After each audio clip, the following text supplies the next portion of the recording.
श्री दुर्गा सप्तशती त्रयोदश अध्याय। सुरथ और वैश्य को देवी का वरदान। ध्यानम। ओम बालकरमण्डलाभासां चतुर्बाहुं त्र्योलचानां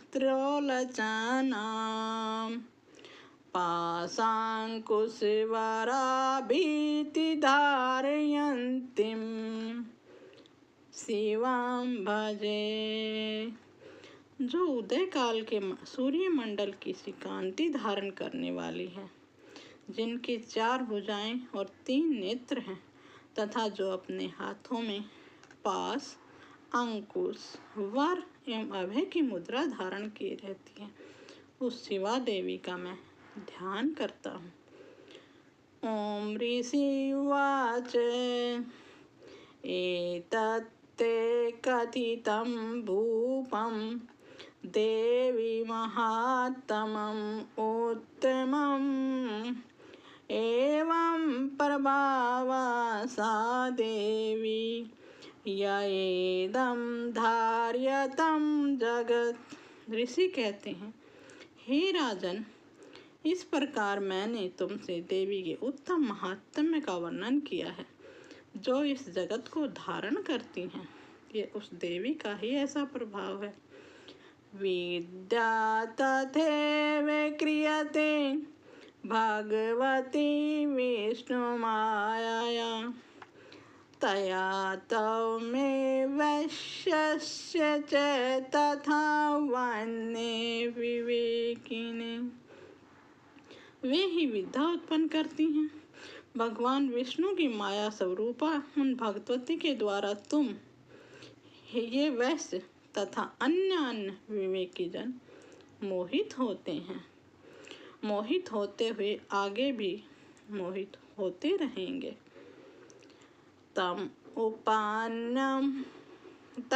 उपम्य हि त्वहाराज शरणं परमेश्वरीं आराधितां सेव्यनिर्णयं भोग सर्वदा अपवर्गता तथा तमे संवैश्यस्य च तथैवान्ये विवेकिनः मोहन्ते मोहिताश्च च मोहमेष्यन्ति च अपरे। विवेकी जन मोहित होते हैं, मोहित होते हुए आगे भी मोहित होंगे। महाराज, अब तुम इन्हीं परमेश्वरी की शरण में जाओ। आराधना करने पर वह मनुष्यों को भोग, स्वर्ग तथा मोक्ष प्रदान करती हैं। इति तस्य वचश्रुत्वा सुरथसेनाधिप प्रणिपत्य महाभागं तं ऋषिं संस्थिव्रतम्। मार्कंडेय जी कहते हैं, कौष्टुकि जी, मेघा मुनि के यह वचन सुनकर राजा सुरथ ने उत्तम व्रत का पालन करने वाले उन महाभागा महर्षि को प्रणाम किया। निवर्णन्नो अतिममत्वेन राजापहारेण च जगाम सदसत्पशे वैश्यो महामुनि। वे अत्यंत ममता और राज्य अपहरण से बहुत खिन्न हो चुके थे। महामुनि ने इसलिए विरक्त होकर वे राजा तथा वैश्य तत्काल तपस्या को चले गए। जगाम सदसत्पशे वैश्यो महामुनि स च वैश्यस्थितप्स्ते देवी सूक्तं परम जपम। वे जगदम्बा के दर्शन के लिए नजदीक नदी के तट पर रहकर तपस्या करने लगे।